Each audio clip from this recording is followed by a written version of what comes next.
Right. బీఆర్ఎస్ఎల్పీకి సంబంధించి సమావేశంలో ప్రధానంగా ఏ అంశాలు చర్చించబోతున్నారు, అసెంబ్లీలో ఎలాంటి ప్రశ్నలతో బీజేపీ వెళ్ళబోతుంది, దీనికి సంబంధించి పూర్తి అప్డేట్స్ అందించేందుకు మా ప్రతినిధి భవిత మనకు లైవ్లో సిద్ధంగా ఉన్నారు. భవిత, చెప్పండి.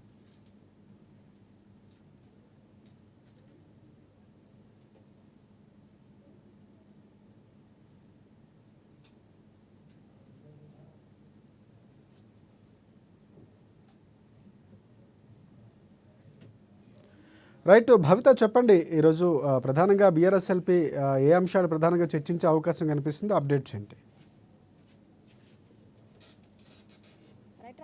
ఈరోజు అసెంబ్లీ సమావేశాలు ప్రారంభమయ్యాయి. గవర్నర్ ప్రసంగం దాదాపు 40 నిమిషాల పాటు కొనసాగింది. గవర్నర్ ప్రసంగం కూడా రాష్ట్ర ప్రభుత్వం చేసినటువంటి అబద్ధాలు ఏవైతే ఉన్నాయో గవర్నర్ ప్రసంగంలో కూడా పూర్తిగా అవే పొందుపరచడం, గవర్నర్ ప్రసంగంలో కూడా గవర్నర్తో అబద్ధాలు చెప్పించడం ఒక దురదృష్టకరం అని చెప్పేసి బీజేపీ నేతలు భావిస్తున్నారు. ప్రస్తుతం అయితే బీఎస్సీ సమావేశం కొనసాగుతుంది. బీఎస్సీ సమావేశానికి ఎల్పీ లీడర్ అయినటువంటి మహేశ్వర్ రెడ్డి హాజరయ్యారు. అయితే ఇప్పటికే ఎల్పీ సమావేశం పూర్తయింది. ఎల్పీ సమావేశంలో ప్రధానంగా కాంగ్రెస్ ప్రభుత్వం అమలు చేస్తున్నటువంటి 6 గ్యారంటీలు, అంతేకాకుండా ఉన్నటువంటి 420 సబ్ గ్యారంటీస్ పైనే ప్రధాన ఎజెండాగా ఫోకస్ చేసింది. వాటిపైనే అసెంబ్లీలో ఖచ్చితంగా ఎండగట్టల ప్రయత్నం బీజేపీ చేసిన సందర్భం కనబడుతుంది. ఇస్తున్నటువంటి హామీలన్నీ ఎటుపోయినవి, ఇస్తున్నటువంటి 6 గ్యారంటీలు చెప్పుకొని అధికారంలోకి వచ్చారు. తాజాగా 2000 రైతు భరోసా కావచ్చు, 26 జనవరి రోజు అమలు చేసినటువంటి ఇందిరమ్మ ఇళ్లకు సంబంధించి కావచ్చు, పూర్తి స్థాయిలో ఎక్కడ కూడా ప్రారంభం కాని సందర్భం కనబడుతుంది. ఇచ్చినటువంటి హామీలన్నీ కూడా పెండింగ్లో ఉన్నాయి. అమలు చేసినటువంటి హామీలు కూడా పూర్తి స్థాయిలో అసంపూర్ణంగా ఉన్నాయని చెప్పేసి వాళ్ళు ఆరోపిస్తున్న సందర్భం కనబడుతుంది. గవర్నర్ ప్రసంగ తీర్మానంలో కూడా గవర్నర్ ప్రసంగంలో పొందినటువంటి అబద్ధాల అంశంపైన వాళ్ళు పూర్తి స్థాయిలో విమర్శలు చేసే అవకాశం ఉన్నట్టుగా తెలుస్తుంది. ఖచ్చితంగా ప్రభుత్వం చేసినటువంటి ప్రచారం పూర్తిగా ఎండగట్టాలని చెప్పేసి బీజేపీ ప్రధానంగా ఆరోపిస్తున్న సందర్భం కనబడుతుంది. ఇస్తున్నటువంటి హామీలన్నిటి కూడా అమలు చేయకుండా డైవర్షన్ పాలిటిక్స్ ప్రభుత్వం చేస్తుందని చెప్పేసి బీజేపీ ప్రధానంగా ప్రశ్నిస్తున్న సందర్భం కనబడుతుంది. అంతేకాకుండా ఏదైతే కాంగ్రెస్ ప్రభుత్వం చేసినటువంటి కులగణన ప్రతిష్టాత్మకంగా తీసుకున్నామో, దేశంలో ఎక్కడ చేయలేని ప్రభుత్వం మేము చేశామని చెప్పేసి పదే చెప్తున్న సందర్భం కనబడుతుంది. అయితే కులగణనకు సంబంధించి కావచ్చు, ఎస్సీ వర్గీకరణకు సంబంధించి కావచ్చు, ఇప్పటికే చట్టపద్ధతి ఇవ్వాలని చెప్పేసి ఇప్పటికే ప్రభుత్వం నిర్ణయించుకున్న సందర్భం కనబడుతుంది. వీటిపైన కూడా చర్చించే అవకాశం ఉన్నట్టుగా తెలుస్తుంది. ఎందుకంటే 46% బీసీ రిజర్వేషన్లకు సంబంధించి ఇంకా 10% ముస్లింలను బీసీలలో కలపడాన్ని పూర్తిగా బీజేపీ వ్యతిరేకిస్తుంది. కానీ మేము ఎక్కడ కూడా బీసీ కులగణనకు సంబంధించి, బీసీ వర్గీకరణకు సంబంధించి కావచ్చు, ఎస్సీ వర్గీకరణకు సంబంధించి కావచ్చు, ఎక్కడ కూడా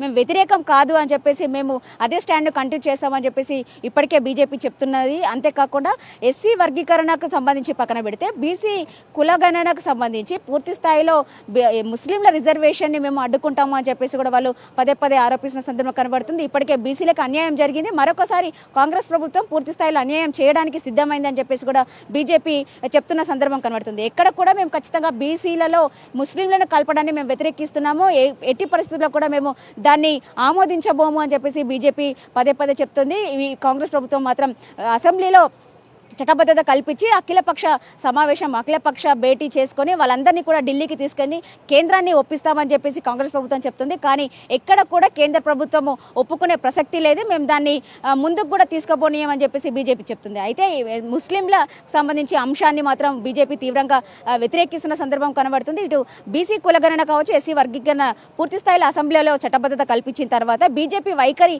ఎలా ఉంటుందో మాత్రం చూడాల్సిన సందర్భం అయితే కనబడుతుంది. ఇక మిగతా బడ్జెట్ సంబంధించిన అంశాలు మనం చూసినట్లయితే 19న బడ్జెట్ పూర్తి స్థాయిలో ప్రవేశపెట్టే సందర్భం కనబడుతుంది. బడ్జెట్ ప్రవేశపెట్టిన తర్వాత ఇప్పటికే గత బడ్జెట్లో ఇప్పటికే ఇచ్చినటువంటి హామీలు అన్నిటికీ కూడా పూర్తి స్థాయిలో నిధులు కేటాయించినా కూడా ఎక్కడ కూడా 20% కంటే ఎక్కువ నిధులు ఖర్చు చేయలేదని చెప్పేసి బీజేపీ నేతలు చెప్తున్నారు.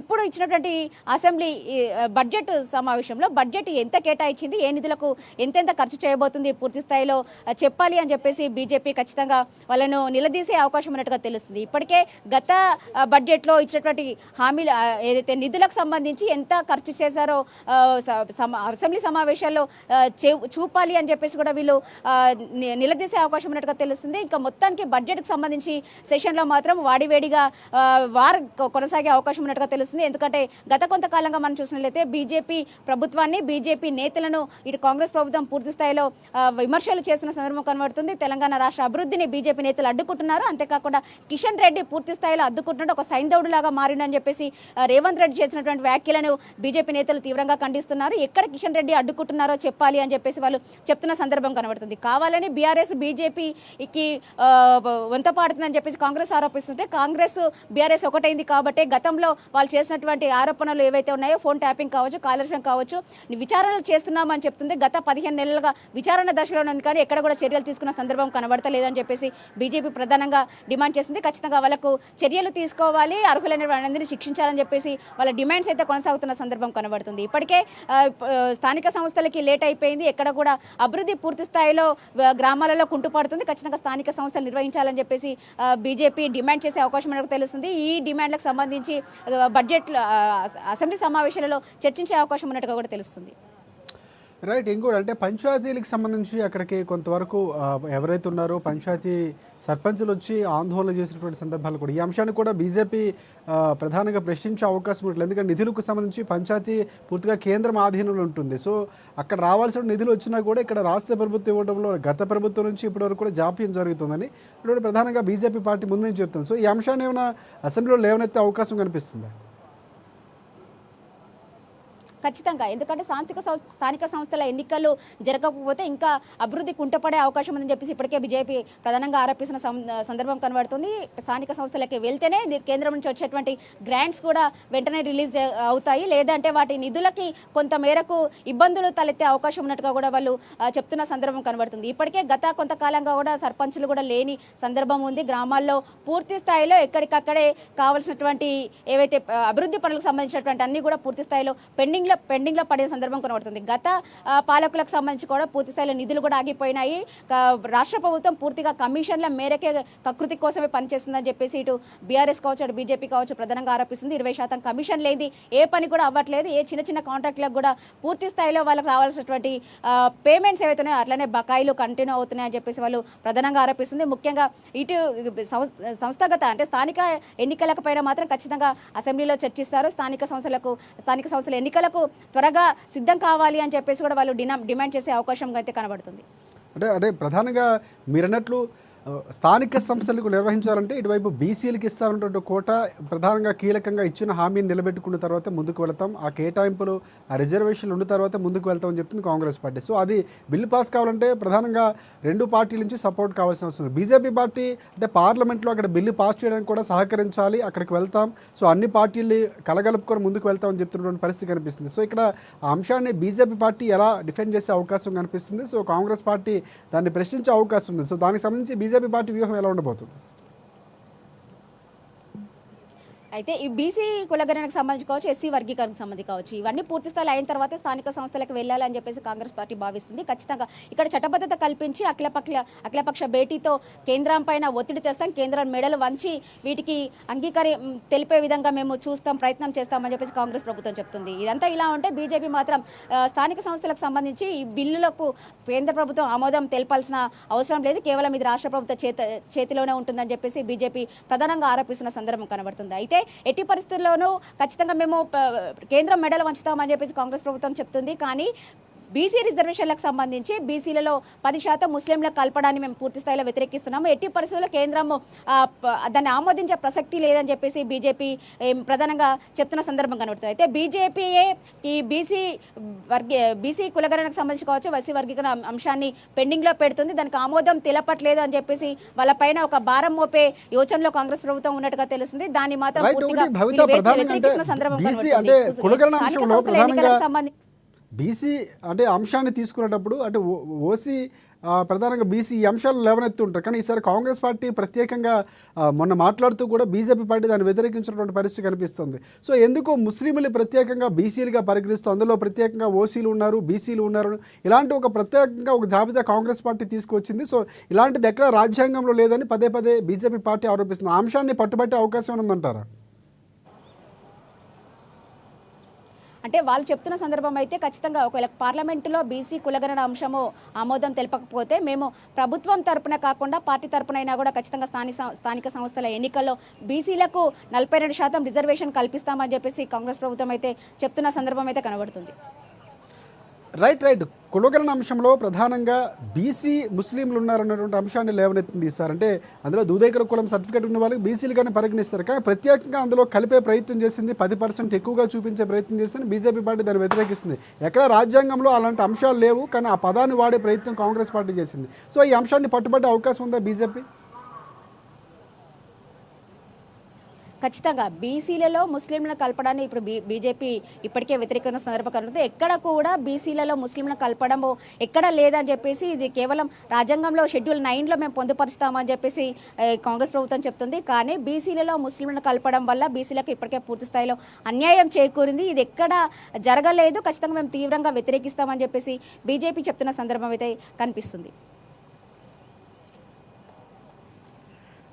రైట్ ఇంకొక అంశం అంటే 6 గ్యారంటీలకు సంబంధించి ప్రధానంగా ముందు నుంచి కూడా కాంగ్రెస్ పార్టీ చేసినటువంటి 6 గ్యారంటీలు సాధించడంలో ఎక్కడ కూడా సక్సెస్ అవ్వలేదు, ఫెయిల్యూర్ అయిపోయింది అని చెప్పినటువంటి అంశాలు ప్రధానంగా కనిపిస్తుంది. 6 గ్యారంటీలో రైతులకు సంబంధించి రావాల్సిన రుణాల అంశాలు కానీ, లేకపోతే ఆత్మహత్యలకు సంబంధించి పంటకి నీరు విడుదల, ఈ అంశాలు చాలా కీలకంగా బీఆర్ఎస్ పార్టీ కూడా ఎంచుకున్నటువంటి పరిస్థితి. సో దానికి సంబంధించి బీజేపీ పార్టీ వ్యూహం ఎలా ఉండే అవకాశం కనిపిస్తుంది?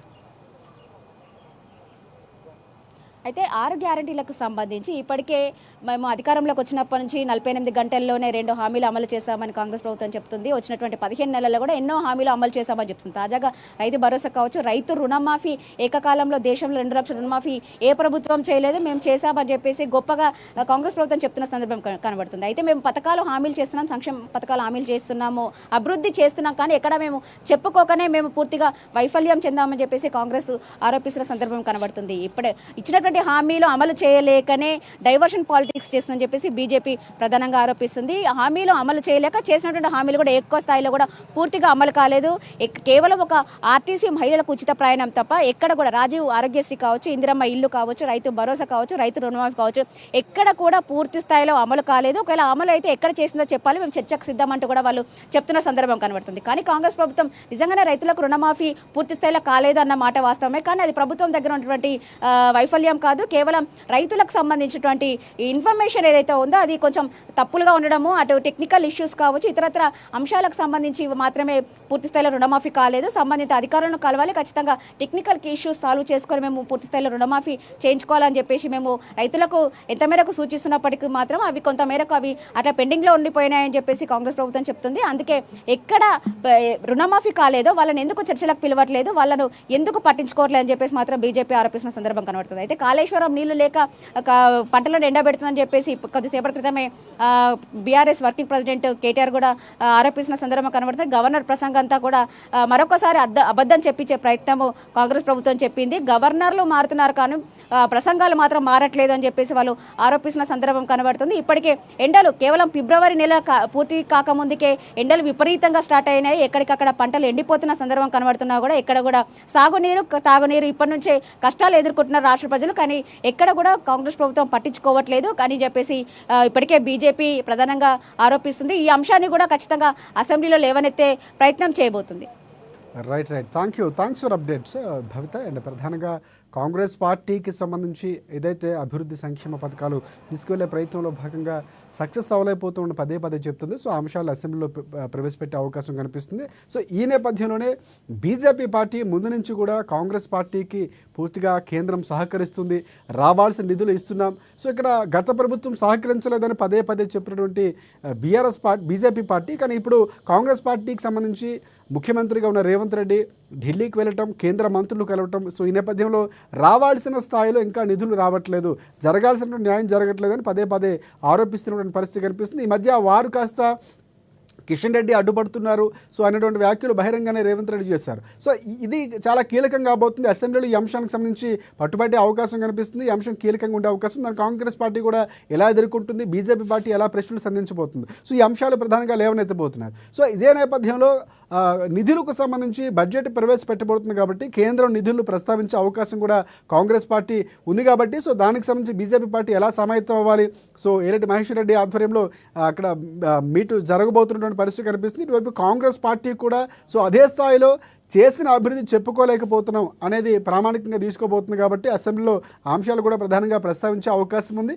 సో ఇటువైపు బీఆర్ఎస్ పార్టీ కూడా అదే స్థాయిలో రైతుల సమస్యలు, రైతు పక్షపాతిగా రైతులకు సంబంధించినటువంటి పార్టీగా చెప్పుకునే బీఆర్ఎస్ పార్టీ కూడా ఈసారి ప్రధానంగా అంశాలు ఎంచుకోబోతుంది. సో రైతుల ఆత్మహత్య 480 మంది చనిపోయారు, నిమ్మకు నీరునెత్తినట్లు వ్యవహరిస్తున్నారు. కేవలం గవర్నర్ ప్రసంగం వారికి అనుకూలంగా ఉంది. సో ఎప్పటిలాగా ఉన్నటువంటి పరిస్థితి, దాని మీద అబద్ధాలకు లేకపోతే సత్య దూరానికి ఉన్నటువంటి పరిస్థితి కనిపిస్తూ ఉంది. ప్రసంగం అంటే కూడా కీలకంగా వ్యాఖ్యలు చేశారు. సో కేసీఆర్ మళ్ళీ వస్తారా రారా, సో దానికి అది కూడా కీలకంగా ఉన్నటువంటి అంశాలు కనిపిస్తున్నాయి. మొత్తానికి 3 పార్టీలు కూడా యుద్ధానికి అసెంబ్లీలో సిద్ధమవుతున్నాయి. మాటల యుద్ధం జరగబోతుంది. సో ఏ పార్టీలు ఏ అంశాలు ఎలా లేవనెత్తున్నాయి, కాంగ్రెస్ పార్టీ ఎలా ఎదుగుబోతుంది, ఇవన్నీ కూడా చూడాల్సిన అంశాలు. సో ఇది స్పెషల్ డే. మరిన్ని అప్డేట్స్ కోసం చూస్తూనే ఉండండి NN తెలుగు.